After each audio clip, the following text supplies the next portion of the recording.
నమస్తే SR7 TV news కి స్వాగతం. వార్తల్లో ముందుగా ముఖ్యాంశాలు. రాహుల్ గాంధీకి సుప్రీం కోర్టులో ఊరట.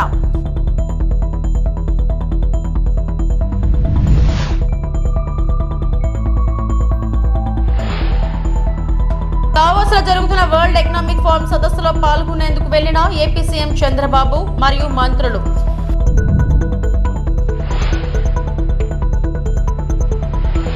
డిప్యూటీ సీఎం పవన్ కళ్యాణ్ ఇంటిపై డ్రోన్ ఎగిరిన విషయంలో సాయంత్రానికి విచారణ కోలికి వస్తుందన్న డీజీపీ ద్వారకా తిరుమలరావు.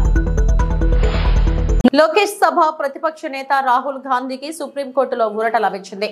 గతంలో ఓ ఎన్నికల ర్యాలీలో కేంద్ర హోంమంత్రి అమిత్ షాపై రాహుల్ అభ్యంతరకర వ్యాఖ్యలు చేశారంటూ దాఖలైన పరువు నష్టం కేసులో ట్రయల్ కోర్టు విచారణపై సుప్రీంకోర్టు స్టే విధించింది. ఈ కేసులో రాహుల్ అభ్యర్థనపై స్పందన తెలియజేయాలని జార్ఖండ్ ప్రభుత్వానికి కేసు వేసిన బీజేపీ నాయకుడికి జస్టిస్ విక్రమ్నాథ్, జస్టిస్ సందీప్ మోహతాతో కూడిన ధర్మాసనం నోటీస్ జారీ చేసింది. 2019 లోక్సభ ఎన్నికలకు ముందు జార్ఖండ్లోని చాయిబాసాలో నిర్వహించిన ఓ ర్యాలీలో మాట్లాడిన రాహుల్ అమిత్ షాపై అభ్యంతరకర వ్యాఖ్యలు చేశారని బీజేపీ నేత నవీన్ జూ ఆరోపించారు.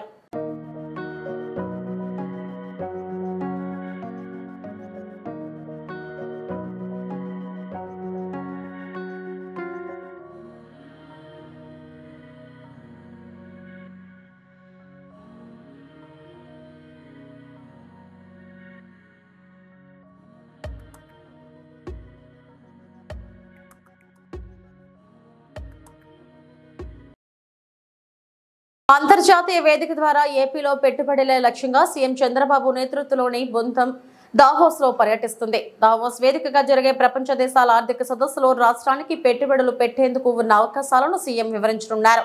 వివిధ దేశాలకు చెందిన పారిశ్రామికవేత్తలతో భేటీ కానున్నారు. దావోస్ ఎయిర్పోర్ట్ కు చేరుకున్న సీఎం చంద్రబాబు బృందానికి అక్కడ నివాసం ఉంటున్న ప్రవాసాంధ్రులు ఘనంగా స్వాగతం పలికారు. చంద్రబాబు నాయుడు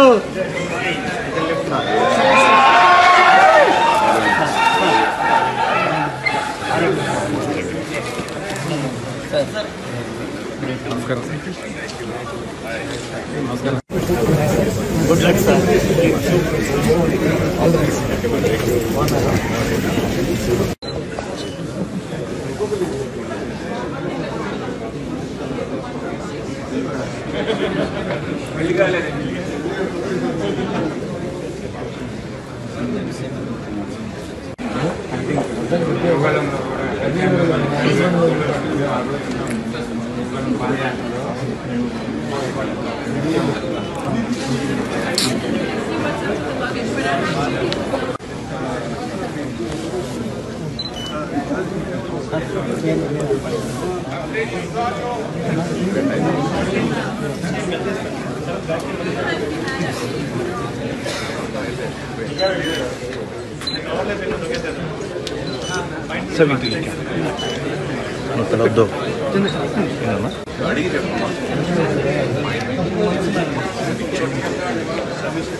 దొరల పాలన నుంచి విముక్తి పొంది ప్రజల తెలంగాణగా మారిన రాష్ట్రాన్ని ఉద్యమ పంథాలోని పునర్నిర్మించుకుందామని ముఖ్యమంత్రి రేవంత్ రెడ్డి పిలుపునిచ్చారు. రాష్ట్ర సాధన ఉద్యమంలో ద్రోహులను తరిమివేసిన విధంగా నేడు తెలంగాణ అభివృద్ధిని అడ్డుకుంటున్న వారికి బుద్ధి చెప్పాల్సిన అవసరం ఉందని అభిప్రాయపడ్డారు. సంక్షేమంతో పాటు సమగ్ర అభివృద్ధిని సాధించుకునే క్రమంలో ప్రపంచంతోనే పోటీపడి తెలంగాణను నెంబర్ 1 గా నిలబెట్టుకుందామని అన్నారు. సింగపూర్ పర్యటనలో ఉన్న ముఖ్యమంత్రి శ్రీ రేవంత్ రెడ్డి అక్కడ తెలంగాణ కల్చరల్ సొసైటీ ఆధ్వర్యంలో నిర్వహించిన మీట్ అండ్ గ్రీట్ కార్యక్రమంలో పాల్గొని తెలంగాణ ప్రవాసులను ఉద్దేశించి ప్రసంగించారు. గ్లోబల్ ఇండియన్ ఇంటర్నేషనల్ స్కూల్ ఆడిటోరియంలో జరిగిన ఈ కార్యక్రమంలో ముఖ్యమంత్రి వెంట మంత్రి దుద్దిళ్ల శ్రీధర్ బాబు, ప్రభుత్వ సలహాదారు ఎమ్మెల్యే పోచారం శ్రీనివాస్ రెడ్డి, ఎమ్మెల్యే కుందూరు జైవీర్ రెడ్డి, హైదరాబాద్ కాంగ్రెస్ నాయకుడు డాక్టర్ రోహిత్ రెడ్డి పాల్గొన్నారు. ఈ కార్యక్రమంలో నాతో పాటు ముఖ్య అతిథులుగా ఐటీ అండ్ ఇండస్ట్రీస్ మినిస్టర్ మిత్రుడు దుద్దిళ్ల శ్రీధర్ బాబు గారిని, మాజీ మంత్రివర్యులు, మాజీ స్పీకర్, శాసనసభ్యులు, తెలంగాణ సమాజంలో రైతులకు ప్రతీకగా నాటి వాగ్లీ నిర్మాణం నుంచి రైతుల కోసం ఆహారశాల కృషి చేస్తున్న శాసనసభ్యులు పోచారం శ్రీనివాస్ రెడ్డి గారు, అదేవిధంగా నాగార్జున సాగర్ యువ శాసనసభ్యులు జయగిరి గారు, కాంగ్రెస్ పార్టీ హైదరాబాద్ జిల్లా అధ్యక్షులు డాక్టర్ వైఎన్ రెడ్డి గారు, సింగపూర్ కల్చరల్ సొసైటీకి సంబంధించిన మిత్రులు రమేష్ గారు, మాధవ్ రెడ్డి గారు, మనోహర్ గారు, ఇక్కడికి వచ్చేసిన తెలంగాణ కుటుంబ సభ్యులందరికీ కూడా మనస్ఫూర్తిగా నమస్కారాలు.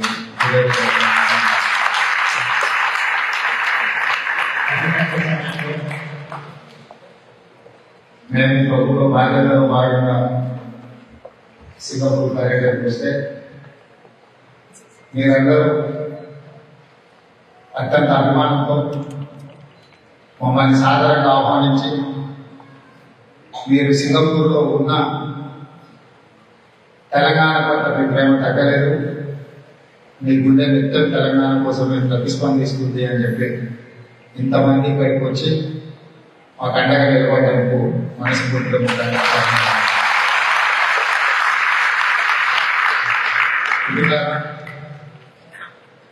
పెద్ద రాజకీయ ఉపన్యాసాలు మాట్లాడే వేదిక కాదు.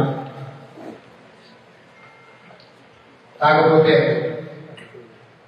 స్వతంత్రం వచ్చిన తర్వాత మన దేశం యొక్క స్థితిగతులను, ప్రత్యేక రాష్ట్రం ఏర్పడిన తర్వాత తెలంగాణ రాష్ట్రం యొక్క పరిస్థితులను మనం అంచనా వేసుకున్నప్పుడే ఆ అంచనాల నుంచి, అనుభవాల నుంచి భవిష్యత్ ప్రణాళికలను రచించుకొని ముందుకు వెళ్లాల్సిన బాధ్యత తెలంగాణ రాష్ట్ర ప్రభుత్వం మీద ఉన్నది. తెలంగాణ రాష్ట్ర ప్రభుత్వం చేస్తున్న ఆలోచనలో మీ యొక్క అనుభవాన్ని నారా లోకేష్ ఉప ముఖ్యమంత్రి అయితే తప్పేంటని కాకినాడ జిల్లా పిఠాపురం తెలుగుదేశం నేత వర్మ ప్రశ్నించారు. టీడీపీ సభ్యత్వాలు కోటి చేయించిన ఘనత మంత్రి నారా లోకేష్ కే దక్కుతుందని ఆయన కొనియాడారు. పార్టీకి భవిష్యత్తు లేదన్న వారందరికీ యోగలంతో లోకేష్ సమాధానం చెప్పారని వివరించారు. లోకేష్ కష్టాన్ని గుర్తించిన కేడర్ ఆయనకు డిప్యూటీ సీఎం పదవి ఇవ్వాలని కోరుకోవడంలో తప్పేముందని వర్మ అన్నారు. లోకేష్ గారు ఉప ముఖ్యమంత్రి కోరుకున్నారని ప్రశ్నిస్తున్నారు కదా, అడిగితే తప్పేంటి? ఇవాళ పొలిటికల్ రాజకీయ పార్టీలు ఎలా ఉంటాయంటే, నిన్న కాక మొన్న జగన్మోహన్ రెడ్డి ఓడిపోయాడు, సీఎం సీఎం సీఎం అంటున్నారు లేదా? మన దగ్గరికి వచ్చాడు జగన్మోహన్ రెడ్డి ఓడిపోయిన నెలకో 2 నెలలకు వరదలకు. మరి సీఎం సీఎం అనలేదా? రమణపేటలో అక్కడ అనలేదా? అంటే ఆ పార్టీలో ఉన్న కార్యకర్తల యొక్క కోరిక ఎలా ఉంటుందంటే, వెంటనే చంద్రబాబు నాయుడు దింపేసి జగన్మోహన్ రెడ్డి ఎక్కించాలని ఉంటుంది. అంటే ఆ పార్టీలో వాళ్ళ ఇంట్రెస్ట్, వాళ్ళ మనోభావం, వాళ్ళ కసి. అలాగే జనసేన ఉంది, మళ్ళీ కళ్యాణ్ గారు సీఎం కావాలని అడగరు ఆ కార్యకర్తలు. అది కూడా ఎప్పుడు అవ్వాలి అన్నది ఒక ఆలోచనతో కార్యకర్తలు పనిచేస్తూ ఉంటారు. అలాగే తెలుగుదేశం పార్టీ ప్రతిపక్షంలో ఉన్నాం, చంద్రబాబు నాయుడు సీఎం సీఎం అనేవారు కాదా? లోకేష్ పాదయాత్రలో సీఎం సీఎం అనేవారు కాదా? అంటే ఇవన్నీ ఏంటంటే పొలిటికల్ పార్టీ అన్నది కింద స్థాయి కార్యకర్తలకి ఒక మనోభావాలు ఉంటాయి, వాళ్ళకి ఒక కసి ఉంటుంది. వాళ్ళ నాయకుడిని ఇలా ముఖ్యమంత్రిగా చూడాలని ఒక పార్టీ అనుకుంటుంది, ఇంకో పార్టీ ముఖ్యమంత్రిగా చూడాలని అనుకుంటారు. ఈవేళ తెలుగుదేశం పార్టీలో మీరు అడిగిన ప్రశ్నకి లోకేష్ గారికి డిప్యూటీ సీఎం అడుగుతున్నారు ఏంటంటున్నారు కదా మీరు. ఏం తక్కువ ఉంది ఆయనకి? ఆయన ఏం చేశాడో మీకు ఎవరికైనా తెలుసా? ఆయన ఎంత గొడ్డి చాకరీ చేశాడో లోకేష్ గారు తెలుగుదేశం పార్టీకి తెలుసా? వేళ పార్టీకి వెన్నెముగ్గా నడిచాడు. ఒక సైడ్ చంద్రబాబు నాయుడు పరిపాలన చేస్తుంటే 2014-19లో రాష్ట్రంలో రూపాయి లేకుండా చిల్లిగా లేనప్పుడు పార్టీని వెనకుండి నడిపించి ఎన్నెముగ్గా ఉన్నాడు. ఒకటిగా జ్ఞాపకం తెచ్చుకోండి, 2009 ఎలక్షన్ ముందు ఆయన నగదు బదిలీ పథకం తెచ్చాడు. ఆ రోజుల్లోనే బ్రహ్మాండంగా యుఎస్లో చదువుకున్నాడు ఆయన అంట, యూనివర్సిటీలో నగదు బదిలీ తెచ్చాడు. ఆ నగదు బదిలీ అప్పుడు ఇంప్లిమెంట్ అయ్యి ఉంటే ఇవాళ పీడిఎస్ స్కామ్ లేదు. అలాగే మొట్టమొదటిసారిగా 50 లక్షలు మెంబర్షిప్ చేశాడు, ఆన్లైన్ మెంబర్షిప్. మొట్టమొదటిసారిగా నారా లోకేష్ ఈ ప్రపంచంలోనే పొలిటికల్ పార్టీలకి ఏదికి ఇన్సూరెన్స్ లేని సమయంలో మొట్టమొదటి ఇన్సూరెన్స్ కార్యకర్తగా ఉండాలని చెప్పి పెట్టిన నాయకుడు లోకేష్ గారు. దాన్ని చూసి ఇవాళ అన్ని పార్టీలు ఫాలో అవుతున్నాయి, నేషనల్ పార్టీలు కూడా. ఏం తక్కువది? నెక్స్ట్ పంచాయతీరాజ్ శాఖ మంత్రిగా లోకేష్ గారు పనిచేశాడు. ఇవాళ రాష్ట్రంలో 75% రోడ్లు వేసాం. అప్పుడు మన పిఠాపురాన్ని 75% రోడ్లు వేసాం. ఏం తక్కువ చేశాడు అంటున్నాను నేను. నారా లోకేష్ గురించి ఇబ్బంది పడ్డాను. తర్వాత ఈ మధ్యలో ఐటీ సెక్టర్ బ్రహ్మాండంగా డెవలప్ చేశాడు. ఐటీ సెక్టర్ నెక్స్ట్ ప్రభుత్వం ఓడిపోయింది. ఇవాళ నాయకులు ఎవరన్నా కష్టం ఉన్నా సుఖం ఉన్నా పొలిటికల్ గా ఎలా ఉన్నా కలిసిది ఎవరినే? నారా లోకేష్. సపోర్ట్ ఇచ్చేది ఎవడు? నారా లోకేష్. అటువంటిది ప్రభుత్వం పోయింది. అయిపోయింది. తెలుగుదేశం పార్టీ పని అయిపోయింది అన్నాడు జగన్మోహన్ రెడ్డి. ఎందుకు పని చేయలేదు? చంద్రబాబు నాయుడు పని అయిపోయింది అన్నారు. వయసు అయిపోయింది అన్నారు. ఏం వయసు అయిపోయింది? చంద్రబాబు నాయుడు 100 సంవత్సరాలు ఉంటాడు భగవంతుడు ఆశీస్సులతో. ఆయన ఆరోగ్యం మీకు ఎవరికి తెలియదు. ఆయన కష్టపడే విధానం ఎవరికి తెలియదు. డిప్యూటీ సీఎం పవన్ కళ్యాణ్ ఇంటిపై డ్రోన్ ఎగిరిన విషయంలో ఈ సాయంత్రానికి విచారణ కొలిక్కి వస్తుందని డీజీపీ ద్వారకా తిరుమలరావు స్పష్టం చేశారు. పవన్ భద్రతకు సంబంధించి ప్రతి అంశాన్ని త్వరగా పరిగణిస్తున్నామని చెప్పారు. వాళ్ళ దగ్గర నుంచి ఒక లెటర్ వచ్చింది. 24 hours కల్లా ఎంక్వైరీ చేయమని చెప్పారు. నిన్న ఈవినింగ్ అయిపోవాలా, ఇంకొక రోజు టైం కావాలి అడిగారు. అది కూడా చేయమని చెప్పాను. నిన్న కూడా మళ్ళీ ఏదో కొంత ఇన్ఫర్మేషన్ వచ్చింది. కొంత మొత్తం విచారించి ఇవాళ సాయంకాలానికి నివేదిక వచ్చేట్టు ఒక ఆశ ఉంది. సార్, కంటిన్యూగా పవన్ కళ్యాణ్ టార్గెట్ చేస్తూ అక్కడేమో ఏజెన్సీలో నకిలీ పోలీసు, పవన్ కళ్యాణ్ ఇంటి దగ్గర రెక్కి, ఇప్పుడేమో డ్రోన్, కంటిన్యూగా ఒకే చోట ఇలా జరుగుతుంటే ఏమనుకోండి. అంటే మేము ఈ రెండు విడిగా చూస్తున్నామండి. ఈ డ్రోన్ విషయం అనేది యాక్చువల్గా డ్రోన్ ఎగిరిందా లేదా మేము కనుక్కోవాలా. ఏదైనా చూసి డ్రోన్ అనుకున్నారు అక్కడ ఉన్న వాళ్ళు. ఎందుకంటే అక్కడ ఉన్న వాళ్ళు ఎవరు ఆ రోజు చెప్పినటువంటి వాడు ఒక RSI తప్పించి అంతకన్నా సీనియర్ లేరు. సో అది డ్రోనేనా కాదా అని కూడా తెలుసుకోవాల్సింది. అక్కడ డ్రోన్ ఫ్లై చేసే అవకాశం ఎవరు ఉందో చాలా విశదంగా చాలా విచారించినాకే ఒక కంక్లూషన్కి వస్తాం. అది వాళ్ళ సాయంకాలానికి అయ్యే అవకాశం ఉంది. అక్కడ జరిగిన విషయం ఏంటంటే ప్రోగ్రామ్ అయిపోయినాక జరిగిన విషయం అది. అది కూడాను ప్రోగ్రామ్ అయిపోయాక ప్లేక్ దగ్గర పోయి ఇప్పుడు ప్రోగ్రామ్ అయిపోయాక కూడా పోయి నిలబడ్డాడు అనుకోండి, ఏం చేస్తుంది దానికి? ఓ పిచ్చోడు నిలబడచ్చు, మంచోడు నిలబడచ్చు, దొంగ నిలబడచ్చు. అట్లా ఏదైనా జరగడం తప్పించి ఎందుకు జరిగింది అని చూస్తున్నాం. ఆ ప్రోగ్రాంలో మాత్రం ఏదైనటువంటి సెక్యూరిటీ ల్యాబ్స్ జరగలేదు మన ఏజెన్సీ ఏరియా అనుకుంటారు. ఏది అయినప్పటికీ ప్రతి చిన్నదాన్ని ప్రతి విషయాన్ని మేము చాలా సీరియస్గా తీసుకుంటాం. అన్ని విచారణ చేయడం జరుగుతుంది. డిప్యూటీ సీఎం విషయంలో కొంచెం సోషల్ మీడియాలో వార్ జరుగుతుంది, నారా లోకేష్ వర్సెస్ పవన్ కళ్యాణ్. సో దాన్ని అది పెట్టారు, దాని మీద గొడవ అయ్యే అవకాశం ఉంది. నాకు యాక్చువల్ ఐడియా లేదు, చూసుకుంటాను, చూస్తాను. కోడి పందాలు గతం కంటే ఈసారి ఎక్కువ జరిగింది. గతం కంటే ఎక్కువ కేసులు కూడా నమోదవుతాయా? ఈసారి ఎక్కువ జరిగిందా అని నాకు ఎగ్జాక్ట్గా లాస్ట్ టైం ఎక్కువ తెలియదు. కేసులు అయితే చాలా పెట్టాం, ముందు నుంచి కేసులు పెడతా ఉన్నాం. ఎందుకంటే ఇది హైకోర్టు మానిటర్ చేస్తున్న యాక్టివిటీ. కొన్ని సంవత్సరాలుగా హైకోర్టుకి మేము వాళ్ళు మానిటర్ చేస్తున్న యాక్టివిటీ, ప్లస్ హైకోర్టుకి నివేదిక కూడా ఇవ్వాల్సి ఉంటుంది.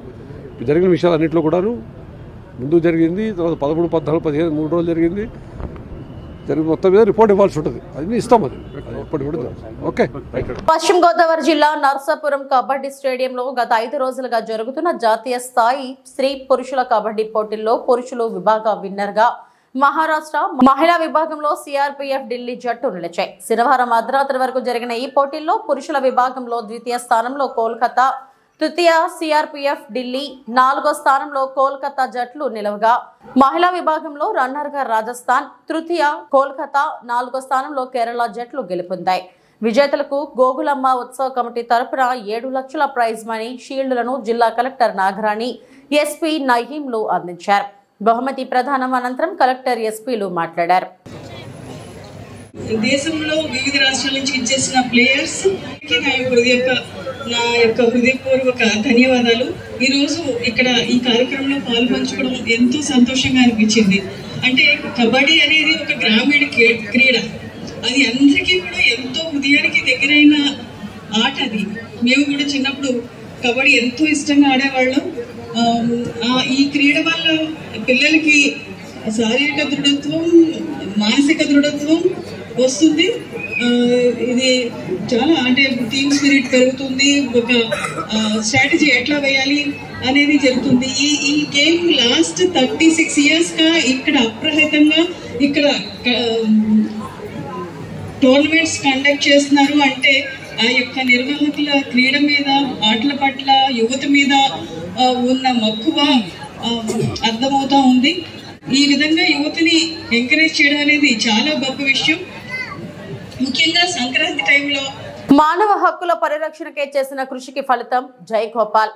ప్రముఖ నాస్తికవాది, అంతర్జాతీయ హక్కుల నాయకులు, భారత నాస్తిక సమాజం మరియు సైంటిఫిక్ స్టూడెంట్ ఫెడరేషన్ సంస్థల వ్యవస్థాపకులు డాక్టర్ జయగోపాల్కు వారి మరణానంతరం చెన్నైలోని ద్రవిడ కజంగం పెరియార్ తమిళ్ ఫోరం చే ప్రముఖ సాంఘిక ఉద్యమకారుడు పెరియార్ అవార్డును ఈ నెల 15న ద్రవిడ కజగం నాయకులు డాక్టర్ కె వీరమణి అందించినట్లు భారత నాస్తిక సమాజం నాయకులు టి శ్రీరామూర్తి, వై నూకరాజు మరియు జె రవి విశాఖపట్నంలోని పౌర గ్రంథాలయంలో జరిగిన విలేకరుల సమావేశంలో వెల్లడించారు. ఈ కార్యక్రమానికి విశాఖపట్నం మరియు తెలంగాణలోని వివిధ ప్రాంతాలకు చెందిన భారత నాస్తిక సమాజం, సైంటిఫిక్ స్టూడెంట్ ఫెడరేషన్ కార్యకర్తలు, నాయకులు హాజరయ్యారు. 1972లో డాక్టర్ జయగోపాల్ చే స్థాపించబడ్డ భారత నాస్తిక సమాజం దేశంలోని 8 రాష్ట్రాలలో విరివిగా మూఢనమ్మకాల నిర్మూలనకై, హక్కుల సాధనకై విరివిగా కృషి చేసిందని, దేశంలోని దళితులపై, స్త్రీలపై జరుగుతున్న దాడులకు వ్యతిరేకంగా మానవ హక్కుల పరిరక్షణకై చేసిన కృషికి గుర్తింపుగా ప్రతిష్టాత్మక పెరియార్ అవార్డును అందించడం జరిగిందని వారు అన్నారు. అవార్డు ఇవ్వడం ద్వారా భారత నాస్తిక సమాజం యొక్క బాధ్యతను మరింతగా ప్రోత్సహించిందని, ఆ స్ఫూర్తితో ప్రేరణతో రాష్ట్రంలోని వివిధ ప్రాంతాలలో మూఢనమ్మకాల పేరుతో జరుగుతున్న అన్యాయాలను, ఆకృత్యాలను నిరోధించడానికి, ప్రజలలో శాస్త్రీయ భావనను కల్పించడానికి పాటుపడుతుందని అన్నారు. నా పేరు జె రవి, భారత నాస్తిక సమాజం కేంద్ర కమిటీ సభ్యుడు. గట్టిగా లేదు, ఇది ఉంది, స్పేర్ ఉంది కదా.